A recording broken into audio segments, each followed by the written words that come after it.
We'll move on to our final presenter for this session, which is delighted to say is Rachel Roberts from Lancaster University, who's going to talk to us about emotional intelligence in leadership. Over to you, Rachel. Thank you. So, yes, I am a PhD student, mature student, as you may have guessed. I'm also a part-time student, so I'm coming to the end of year 2. Due to COVID, I did manage to get a full 6-month run of purely studying full-time, so I'm kind of ahead of the curve in terms of a typical part-time student on a PhD, and I do hope to complete by the end of 2022. Just to sort of set expectations in terms of the paper, I am going down the thesis route, not writing papers, because I have a career in business. I've worked in business for nearly 30 years now.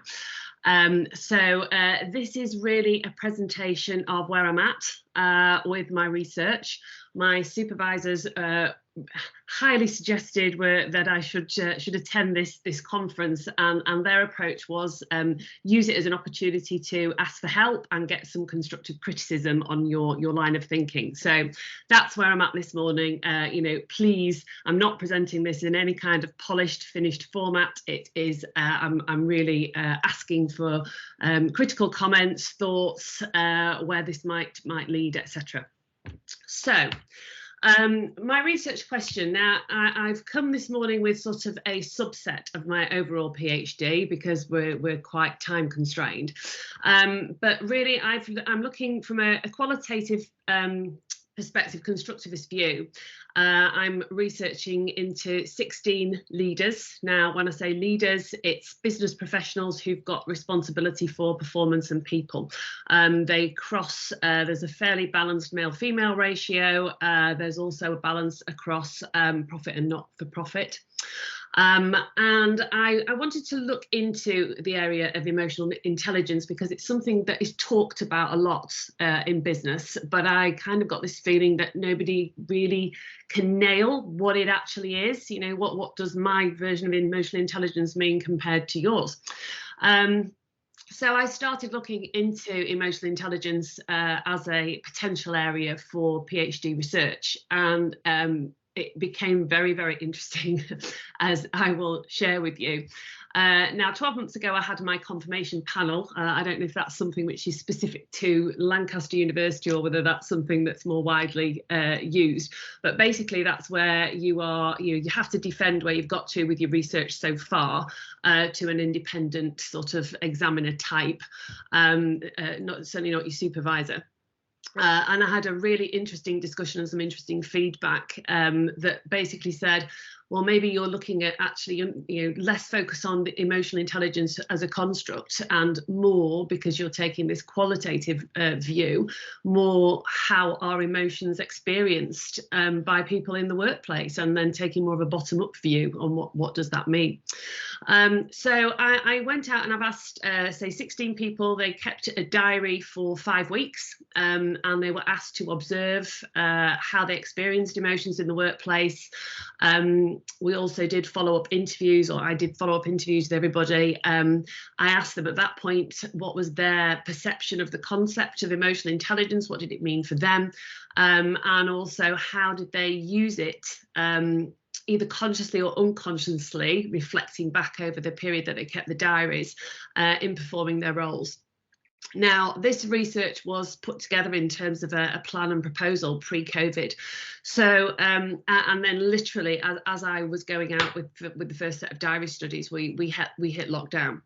So it's actually been a fascinating period to be asking these questions of people in business, because it's been a bit of an emotional time. And I think this conference and the whole reboot idea, I think, is just so pertinent to what I'm doing, in terms of, suddenly even those who are, less comfortable with talking about emotions in the context of leadership have kind of had to face into it, because people have been struggling for a whole raft of reasons. So yeah, so I've got this element of I've got a lot of data now. I'm looking through it. I'm kind of at the point in my PhD where everybody tells me that you hit this wall and you get to the point where you've got so much data and you don't quite know what to do with it. You're not certain what it's telling you, and that's kind of where I'm at the minute. But I will share some of the pertinent findings with you, and and I'm really interested to see how you might interpret what that means and where we might take it in terms of this whole rebooting of leadership, particularly around emotional intelligence. So EI to date as a construct, again, what I found really fascinating when I started doing my lit review was that it really it's almost purely positivist. There are a couple of qualitative studies around it, but very, very little. The vast majority has been a whole bunch of people, and this is where Gary's presentation resonated. Theory after theory have been brought out with different scales and approaches and what should be included, what shouldn't be included, and we kind of get into these four key areas that pretty much exist in every model, which are the understanding of self, managing self, understanding others, and managing others in terms of emotions, which form the crux of the Goldman model. And obviously Goldman has sort of sold a lot of more popular leadership texts, which have been read by the leadership and management community out in the business world. Whereas the other names on here are more sort of purist academics. So yeah, a whole host of things in there, and also in the literature a lot of criticism about overlap. So the EI construct is, so far the questions that have been asked academically are, do you have it? Yes or no? What grade are you? Are you a 1 to 9? And on which model? And is it something that's inherent? And is it something that, once you've measured yourself and your emotional intelligence, is it there to stay? Can you change it? How does one model differ from another? There have been challenges in terms of, is EI a construct in its own right? I think the latest research by Humphreys did a big piece of meta-analysis. Ron Humphreys is actually at Lancaster University, he's an American guy, did a big piece of meta-analysis in 2018 and has concluded that yes, absolutely, there is sufficient evidence to say that it does exist. But there is still a challenge in terms of, yes, there's overlap with existing personality models. So the 5-factor model, again, we're coming back to trait. When I did my MBA 12 years ago and did the leadership module, trait theory was really in the gutter, seen as old hat, we're so over it.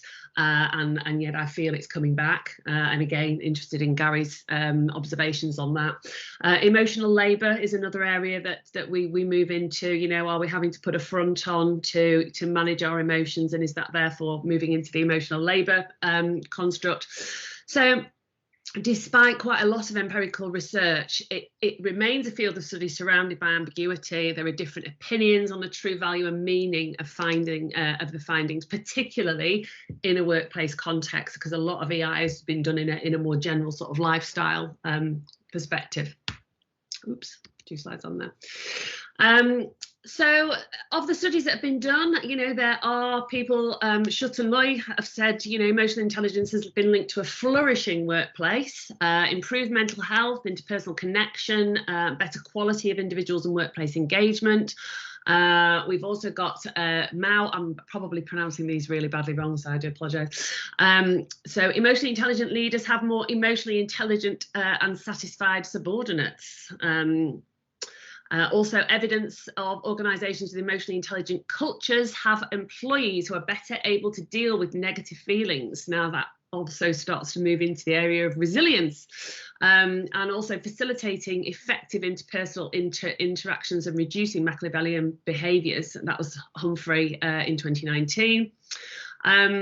And although some models refer to trait EI, which may indicate it's something individuals are born with, there is empirical evidence in the literature that emotional intelligence training is effective. Now, that is something which has come up in my research, which is quite interesting, people's view on the fact that it's possibly more of a skill which can be developed.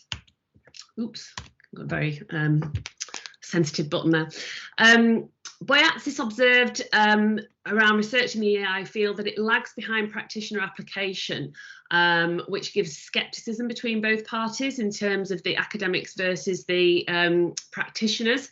I would absolutely agree with that as somebody who works in business. I think there is a lot of cynicism in the business world about academic research, and I feel really strongly that we need to build some bridges to demonstrate that there is true value in doing research into how businesses operate and leadership in particular.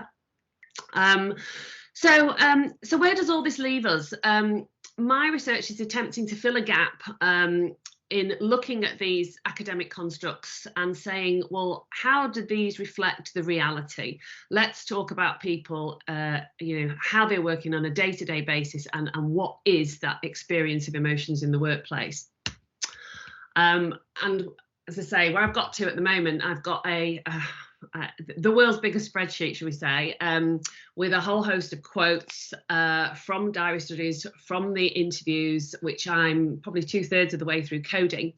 And one of the things that really came out that was not intended, as I said at the start, was the impact of COVID and how that has affected leaders and how they've operated. So I'm just going to read a few of these out to you because I think it's important to actually look at the data, because that's where I'm at with my, I'm not at a point where I can kind of just show you the dominant themes, but in terms of sort of killer quotes that I think are representative of other, there are other comments in my data that reflect these. I got a really interesting comment from one person who sort of said, if I'm physically close to somebody, I find it easy to switch into their emotions. It's almost as if they give me waves of electrical impulses of some sort. So particularly when people are feeling a heightened sense of anxiety or are emotionally upset by something, I can feel the feeling. It's like there's a process of transference at some point and I can feel it. Not if they're entirely silent, but if they're talking to you, I get a sense of how they're feeling. I think I'm quite good at picking up on people's emotions. But picking up emotions on Teams is much harder. I find it harder because you don't get any of that. Well, I don't. The waves just don't come across the screen. And I thought that was really interesting in terms of, the difference that we're facing as leaders in terms of how do we actually manage people. I've also got some other comments about how it might move forward. So when all this settles down, I think there will be a massive upheaval in the work environment where people are forced to go back to the office. Are they, aren't they? There's been a bit of a mix there. Where actually they've liked the work-life balance they've had at home. It's enabled them to have dinner every night with their kids. I think that will need to change. What it will do is people will come to improve their employed life, and those businesses that embrace leadership, emotional intelligence and mindfulness as a way to run a business, as opposed to just stress management, as a way to free up people's creativity, will be the businesses that thrive and survive when all this is over, I believe. So some really interesting comments. Now I've got one, just one other I'm going to read on this slide, which is a slightly different view. Which says, I think society has softened, if that's the right word, and it's spreading to business. I look back and think in my day that wouldn't have been accepted. Emotions and mental health and a day off because the cat died. It wasn't the norm in a very progressive business. Standards were there and they were understood. Now it feels like people use any excuse to try and get their way on something. It's the culture in society that molds the culture in business. Norms in business culture stem from society, and I think society has changed its view. So I'm just keeping an eye on time here, so I'm not going to go through all of those. But just some more comments on here, which I did find, this is another theme that's emerging, is the whole concept of emotional intelligence as something which can be trained. So certainly when I did my MBA, which is kind of the gold standard training for people in business, still seen as, I believe, although we covered leadership, we didn't cover emotional intelligence. In fact, I don't think that term was mentioned once. And I still, I know from my links to Lancaster, certainly that their MBA course, they do talk about the mindful manager, but emotional intelligence per se is not particularly covered, and neither is management of your own and others' emotions. Now, my research participants are, have basically, I don't think there's a single person that has said it wouldn't be beneficial to train business people in EI. So we've got here, it's a massive gap. We've got, there's a lot of blurb on here, but somebody says, it's a really long way of saying emotional intelligence is just really, really important. Another comment says, most leadership programs have the role as leader, but they don't necessarily address the emotional aspects around the impact of your behaviours around other people. And another one which I thought was interesting is, I'm not a natural. I'm not naturally predisposed to having high EQ. So I'm all about process, and I have to remind myself of the emotional side and be aware of other people's emotions. But yes, I think it can be learned. So yeah, I think people have come out in force there saying that that is something from a leadership perspective, it's really, really beneficial for us to be able to understand our emotions and the emotions of others and how we can utilise that as a skill to actually